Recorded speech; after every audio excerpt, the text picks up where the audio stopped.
1000 টাকা দিয়ে দোয়া করেছেন। তো আমি একটি মায়ের গান করার পরে একটি গানের আমাকে অর্ডার করেছিলেন, সে আছে কিনা আমি জানি না, থাকলে গাইবো, না গাইবো না।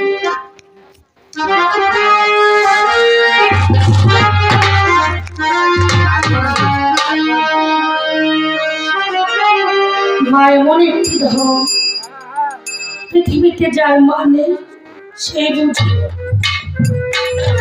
এই জগতের বুকে মা কেমন হয়? মিজান ভাইয়া বসে না একটু।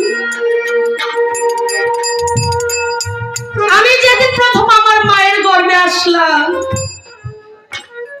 মা হওয়ার যন্ত্রণা যে হয় না সে তো বুঝবে না, যে হয়েছে সেই বুঝবে। আমি যেদিন প্রথম আমার মায়ের গর্ভে আসলাম,